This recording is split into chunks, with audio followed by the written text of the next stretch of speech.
नमस्कार मित्रांनो, मी Yogesh Mane ignite academy मध्ये तुमचं सर्वांचं स्वागत करतो. मित्रो, कोल इंडिया म्हणजे गव्हर्नमेंट ऑफ इंडियाची महारत्न कंपनी, याच्या बंपर वॅकन्सीज आलेल्या आहेत. जवळपास 660 वॅकन्सीज आहेत आणि सर्वांसाठी आहे. सिव्हिल, मेकॅनिकल, इलेक्ट्रिकल सर्व ब्रँचेससाठी, मायनिंग वगैरे बऱ्यापैकी ब्रँचेससाठी यांच्या वॅकन्सीज आलेल्या आहेत. पोस्ट आहे मॅनेजमेंट ट्रेनी, तगडं पॅकेज राहतं, 16-17 लाखाचं. चांगले पर्क राहतात, हेल्थ बेनिफिट, बऱ्याचशा गोष्टी मिळतात. त्यामुळे चांगला जॉब आहे. तुमच्यापैकी बरेच जण यासाठी अप्लाय करू शकतात आणि असा उटपटांग असा सिलेबस नाही. प्रॉपर ज्या आपण बाकी एक्झामसाठी तयारी करतो त्यांचे जसे सिलेबस आहे तसाच या एक्झामचा ही सिलेबस असणार आहे. तर आपण पूर्ण नोटिफिकेशन जाणून घेऊ. याच्यामध्ये महत्त्वाच्या तारखा काय आहे, प्रोबॅबल आपला सिलेबस काय असतो, या सर्व गोष्टींबद्दलचं डिटेल डिस्कशन या व्हिडिओद्वारे आपण करणार आहोत. शेवटपर्यंत तुम्हाला बघायचं आहे. चॅनल सबस्क्राईब केलं नसेल तर लगेच चॅनल सबस्क्राईब करून घ्या आणि लक्षात घ्या की तुम्हाला नक्की अप्लाय करायचं आहे, कारण सिलेक्शनचे चान्सेस सुद्धा चांगले आहेत. बघा आता, आणि बऱ्याच वेळेस काय होतं आपल्याला की म्हटलं जातं की सगळ्या पीएसयूज गेट थ्रू आहे, गेट थ्रू आहे. हा, बऱ्याचशा पीएसयूज गेट थ्रू आहेत, पण काही गेट व्यतिरिक्त सुद्धा वेगळ्या एक्झाम्स होता, त्यांच्या थ्रू सुद्धा सिलेक्शन होता. हे गेट व्यतिरिक्त सुद्धा याचं सिलेक्शन आहे. गेटवर सुद्धा 25 आणि 26च्या स्कोरवर सुद्धा सिलेक्शन होता. दोन्ही पॉसिबल पाथ आहेत याच्या सिलेक्शनसाठी. बघा, Coal India Limited management trainee recruitment 2026 total vacancies किती आल्या? 607. याचं कंप्लीट नोटिफिकेशन आपण बघणार आहोत. बघा, सर्वप्रथम कुठली कंपनी आहे? ही महारत्न कंपनी आहे. जवळपास इंडियामध्ये जे कोलचं प्रोडक्शन होतं त्याच्या 80% कोल प्रोडक्शन हे जे आहे या कंपनीद्वारे होतं, जे की आहे कोल इंडिया लिमिटेड. ओके, त्यामुळे तगडी कंपनी. आता इंडियाचं 80% कोल प्रोडक्शन जर ही करत असेल तर केवढी कंपनी असेल? आपल्या देशामध्ये मॅक्झिमम इलेक्ट्रिसिटीचं जनरेशनच कोल मधून होतं. पुढं पद किती? 660 मॅनेजमेंट ट्रेनी आहेत. E1 आणि E2 एक्झिक्युटिव्ह आहेत. ओके, पॅन इंडिया पोस्टिंग आहे. यांचे मेजर 8 सबसिडरीज आहेत. त्या सबसिडरीज मध्ये यांचं म्हणजे जे आहे तुमचं पोस्टिंग होत असतं. ओके, आता बघा, वेगवेगळ्या वॅकन्सीज आहेत. 660 वॅकन्सीजची जागा किती असणार आहेत? 660 वॅकन्सीज आहेत.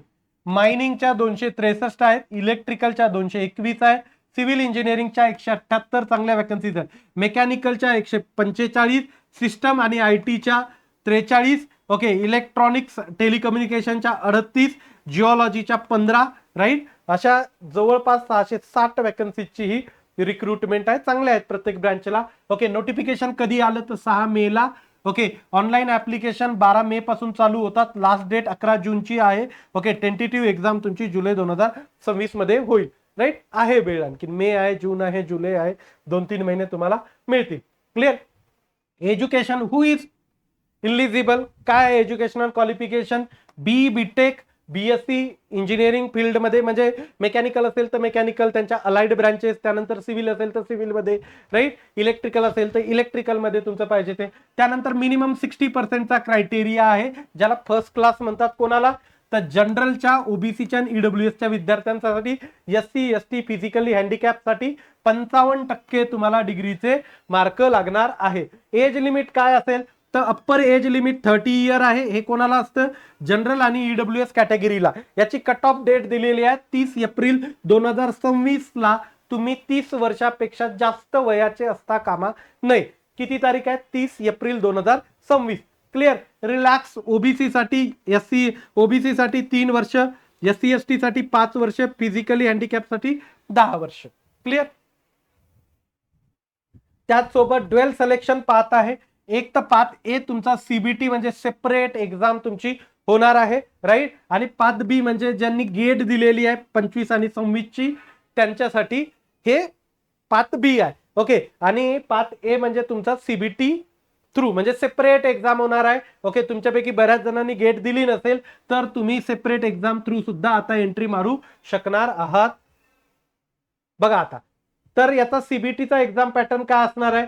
पेपर 1 तुमचा जनरल ऍप्टिट्यूडचा पेपर असेल. याच्यामध्ये तुमचे 100 क्वेश्चन 100 मार्काला 90 मिनिटांमध्ये सॉल्व्ह करायचे आहे. याच्यात रिझनिंग आहे, क्वांटिटेटिव्ह ऍप्टिट्यूड आहे, जे की आपण बऱ्याचपैकी सर्व एक्झामला रिझनिंग आणि ऍप्टिट्यूडची तयारी करतोय. इंग्लिशची पण असतात, भरपूर एक्झामला इंग्लिश आहे, इंग्लिशची पण तयारी करतोय. आणि जनरल अवेअरनेस, ज्याला आपण जीएस जीके म्हणतो, करंट अफेअर वगैरे सर्व याच्यामध्ये येते. याचा सेपरेट अनालिसिसचा व्हिडिओ मी मागच्या पेपरच्या अनालिसिसचा घेऊन येतो. त्यानंतर पेपर 2 प्रोफेशनल नॉलेज, यामध्ये तुमचं टेक्निकल सिलेबस आहे रिलेटेड टू युअर इंजिनिअरिंग. म्हणजे सिव्हिल वाल्यांना सिव्हिलचा सिलेबस जवळपास सर्व एक्झामला जो सिलेबस असतो तोच, राईट. मेकॅनिकलला मेकॅनिकलचा सिलेबस, इलेक्ट्रिकलला सिलेबस, राईट. आणि याच्यामध्ये तुम्हाला 100 क्वेश्चन 100 मार्काला 90 मिनिटात सॉल्व्ह करायचे. म्हणजे 100 नॉन टेक आणि 100 टेक. क्लिअर. निगेटिव्ह मार्किंग नाही, राईट. म्हणजे काही गोष्टींचे तुक्के मारू शकतो निगेटिव्ह मार्किंग नसल्या कारणाने.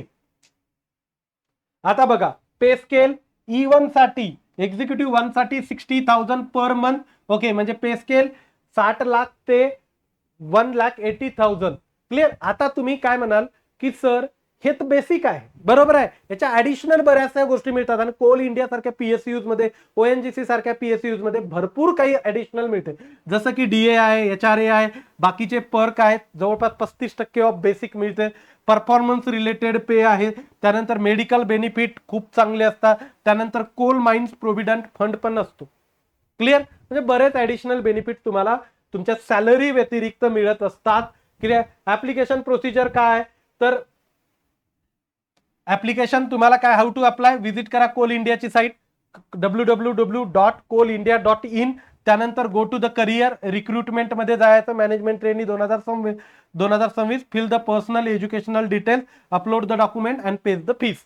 फीस किती आहे, तर ओबीसी, त्यानंतर अनरिझर्व कॅटेगरी ईडब्ल्यूएस साठी 1180, एससी एसटी, फिजिकली हँडिकॅप आणि कोल इंडियाच्या एम्प्लॉईज साठी काहीही फीस नाही. क्लिअर. डॉक्युमेंट मध्ये काय लागणार आहे, तुमचा पासपोर्ट साईज फोटोग्राफ लागणार आहे, स्कॅन सिग्नेचर लागणार आहे, डिग्री किंवा डिग्री नसेल तर त्याचं प्रोव्हिजनल सर्टिफिकेट आहे तुमच्याकडे. गेट थ्रू अप्लाय करत असाल तर 25-26चा स्कोर कार्ड, नाही तर बाकीच्यांसाठी सीबीटी होणारच नसेल तर ठीक आहे. ओके, तुम्ही गेट थ्रू अप्लाय करणार असाल तर, गेट व्यतिरिक्त एक्झाम देऊन करणार असाल तर हे पण लागणार नाही. Caste certificate, EWS certificate, right, issue after 1 April नंतर तुम्ही इश्यू केलं तर बघा. नसेल इश्यू झालं ईडब्ल्यूएसचं सर्टिफिकेट काढू शकता, आणखी भरपूर कालावधी आहे, जून महिन्यापर्यंत तुम्हाला अप्लाय करायचं. आयडेंटिटी प्रूफ मध्ये आधार, पॅन कार्ड तुम्हाला आयडेंटिटी प्रूफ म्हणून सुद्धा चालतं. इग्नाइट अकॅडमीच्या इलेक्ट्रिकल साठी, त्यानंतर सिव्हिल साठी, मेकॅनिकल साठी सेपरेट बॅचेस आहेत. वेगवेगळ्या रिक्रुटमेंटसाठी तुमची ही जी बॅच आहे ना आपली, okay, direct रिक्रुटमेंटची, MJP, okay, Navi Mumbai महानगरपालिका, नागपूर महानगरपालिका वगैरे यांच्यासाठीची, त्या बॅचमध्ये टेक्निकलचा पूर्ण सिलेबस आहेच आहे. त्याच सोबत तुमचं नॉन टेक्निकलचा सुद्धा पोर्शन, म्हणजे ऍप्टी, रिझनिंग, इंग्लिश, हे सर्व काही तुम्हाला त्या बॅचमध्ये अवेलेबल होऊन जातं. इग्नाइट अकॅडमीचा ऍपची लिंक डिस्क्रिप्शन मध्ये दिलेली आहे, तो ऍप तुम्ही डाउनलोड करून घेऊ शकता. काही डाऊट असेल तर कमेंटमध्ये, कुठलाही डाऊट असेल तर विचारा. We are happy to answer you. याबद्दलचे बाकी डिटेल्सचे व्हिडिओ, जसं की सिलेबस, त्यानंतर मार्क कसे, अनालिसिस मार्कांचं, कुठल्या टॉपिकवर जास्त क्वेश्चन विचारले जातात, I will bring all that topics, right. ते सर्व गोष्टी मी घेऊन येत जाईल. प्रत्येक ब्रांचेससाठी या गोष्टी येत राहतील. So don't worry about it, just fill the form, right. Form fill करा आणि एक्झामच्या तयारीला लागा, राईट. तुमच्या बऱ्याच एक्झामची सोबत तयारी होते, त्यापैकी ही सुद्धा एक. मी इथं थांबतो. Thank you so much guys for listening. Thank you so much.